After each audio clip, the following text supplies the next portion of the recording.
Today we're talking about the complexities of communicating effectively and whether generative AI can be trusted to tailor those project status updates that are going to get sent to that hyperactive executive, that disengaged VP. Generative AI is giving us this huge opportunity to radically simplify the problem of status reporting. We do need to be cautious though. This generative AI, it does hallucinate. We're here to help people and teams succeed. Who is here to help the helpers?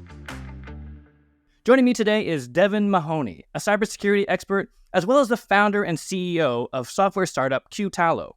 Devin's got a really interesting background. He started as employee number 10 at Kairos Tech, where his division of the company helped earn 60% of the company's revenue and helped make startups like Carbon Black and the Red Canary what they are today. He then went on to guide other ventures like Randori and is now focused on his own platform, focused on making project communications easier. Devin, thanks for joining me today.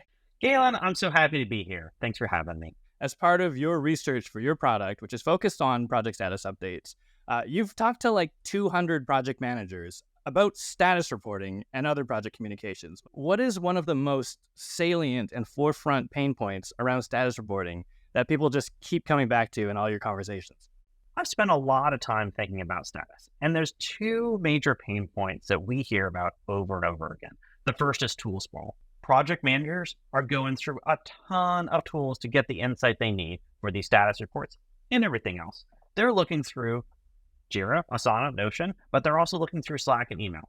And the second problem here is knowledge is scattered everywhere, especially as teams are remote first.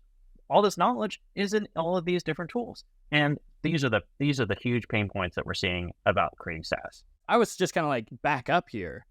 You know, we're living here in 2024. We're living in this world where we've got generative AI advancing like really swiftly. And here we are recording a podcast about project status updates. And I guess maybe the question is, do we even need to worry about getting better at status reporting? Like, how far are we away from just status reporting being like an automated thing? Or do you think like it's always going to be like a human intervention required kind of activity? This is just such an exciting time with where generative AI is. It's coming, right? Like this stuff is coming. And so like, let's get ready for it, because generative AI is giving us this huge opportunity to radically simplify the problem of status reporting, to automate this thing. We are at the crust, having to be able to automate all of this drudgery that we've been doing for years. So it's coming for status reports, but like, what does that mean for us, the project managers? We can level up. We can start asking the questions that our stakeholders really care about around our data, and now we're presenting better status updates that are more informative. We do need to be cautious though. I mean, this generative AI, it does hallucinate. I think AI is getting really close to being able to automate this, but at least for the foreseeable future, the human needs to be in here to make sure you get the report that you need.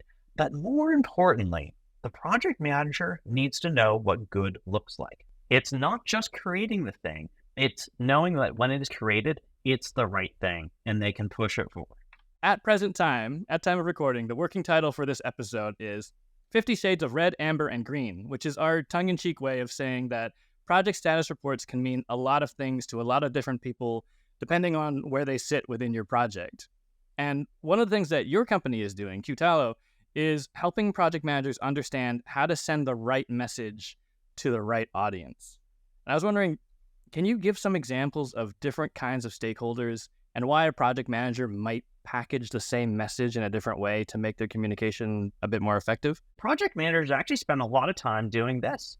After you've got the data together, you need to figure out how you're going to communicate. They create a lot of similar reports, but they're for different audiences. And so the reason here is that your audience is your stakeholder, and whether they're going to read it depends on what how you present that. And so you're looking for them to take an action or to receive information from the status update. And so your report had better give them the information they need. It had better lead them to the action that they need to take if you're going to be a successful project manager. So let me give you a couple of examples here. So a daily stand-up report, it's going to look a lot different than a report out to your boss. And that's going to look a lot different than a report that's going to your steering committee that is really at the very high level. So at a steering committee level, you're really about sharing what the problem is and then recommending an action. A developer, they need to know what tasks they need to accomplish for the week, but why it's important.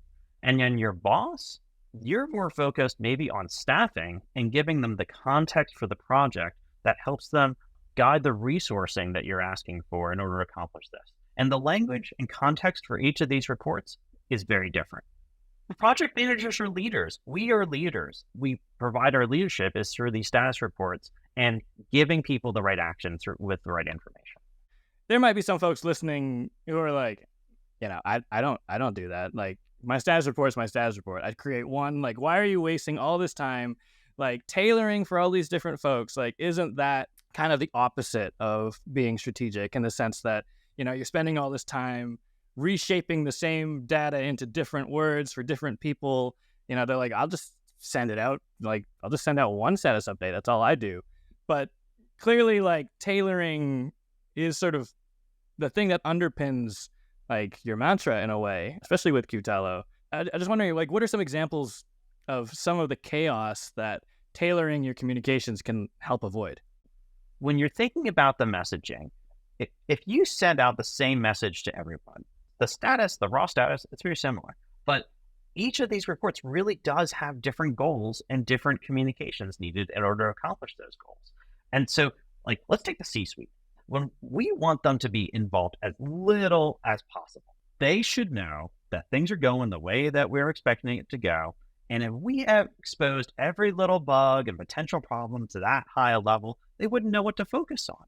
And we would lose trust in them. We're using our judgment as project managers to give them the insight on what to focus on. Now, if we're talking about, let's say, a set of problems that can be solved with resourcing, and we're trying to convince our boss to add a new person to the team, well, we're going to present a certain set of risks that are risks to this project, and that's something that our boss needs to see. But the steering committee doesn't need to see that.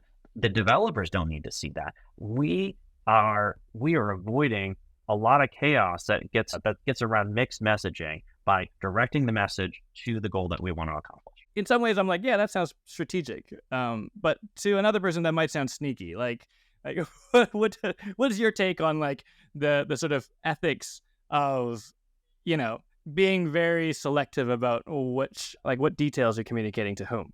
Well, first of all, don't lie about it. Like when you're telling the C-suite that everything's okay, I mean, everything has to be okay. But like, be upfront, like communicate early and often when things are shifting into that shade of amber, so that the whole company can get on top of it and get behind you and the solution that you proposed. Otherwise, you just lose all this credibility. So, a lot of this messaging is actually to maintain credibility, to know that when you as a project manager say something, that you mean it, and those limited number of words that you're using to describe what's going on are actually the most important things that they need to read. One of the things I'm thinking about right now is like, I come from an agency background, so it would be not uncommon for us to have like an internal status report and an external status report, and nothing too fishy, but just, as you say, it's like, there's only so much we need to disclose, right, to external parties versus internal. It's going to be a different message. But to the point where we actually had like internal Jira, and internal Jira was where we could just like cut loose. It was cuss words. It was, we weren't like trash talking anybody, but it was definitely like the not safe for client chat versus, formal project communications. And I'm just in my head, I'm thinking, I'm like, what if QTalo goes in and pulls all these conversations of us, the like 4 days worth of us going back and forth on this like API integration and, how much it sucks and, why is this requirement a thing? And then how much control do you have, I guess, as a project manager? It's going to like pull in all this stuff, even if it's all accurate, no hallucinations, but to the point where it's so accurate that it's actually all the dirty laundry. Like, how does that come to bear in your tool, and how are you approaching that? QTalo is your view. Executives don't have a view into like what you can see. You are fundamentally presenting. You're using your judgment to say, this is what's going on. I will abbreviate the status. I will make it like just so it's the actionable ones, so that they could get to see it. Or maybe you want to expose, a couple of the inside jokes as a way to show the team camaraderie that is going on. I mean, executives kind of need to let loose a little bit too. but it's all so customizable, just as it is in real life, just as it is like when you as a project manager without this tool get to present or not present, because you're using your discretion and you're using your leadership to decide what goes in. What would you say the biggest benefit is of having a tool like QTalo kind of go through and, put together a status report versus, the time that's going to be spent still reviewing it, still training it a little bit? Like, what's the upside? You and I, we've been in project management a while. Like, we've mentored people. You take a new college grad, or you take somebody you just got a couple of years of project management, they're going to do the wrong thing. They're not going to look in every different place. They're not going to know the tone to take with their boss, with a developer, God forbid, with an executive. You got to tutor them a little bit so that they can learn, grow, and be better project managers for themselves. Like, we want to upskill each other.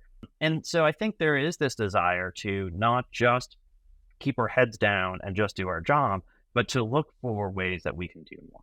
I know I didn't quite cover your question here, but I think what I'm trying to get at is there's a desire to do this, and then also the effort is really low, because the effort in putting a communication together, you were going to send that email anyway. You were going to write that PowerPoint anyway. All we're doing is exposing what you've written to AI, and so AI can copy it and do a little bit better next time. Just to entertain an idea, because, we did sort of raise this thought earlier of like, won't there be a status update robot soon and we don't have to touch it at all? In your mind, is that going too far? Like, does it create some risks around communication, or is that the goal? I've been doing software development for a while. There's always been bugs. There's always been breaks in communication. They will always result in misunderstandings. I don't think that we're going to get around that. But here's where AI comes in. AI comes in because these status reports give us a common picture of what's going on in our project. And it gives us the space to allow us to have this better communication. We got to be realistic here. We can't be perfect. But when we're looking at the job of our project manager, their role is to lead. Their role is to keep the communication smooth so the project can succeed. Listen, before we wrap, I'm just wondering, is there anything else that you maybe just want to share with our audience, just on this topic of status updates, communications, misunderstandings, bugs, and the way projects go? I've talked to a lot of managers. I've talked to a lot of people who are not project managers.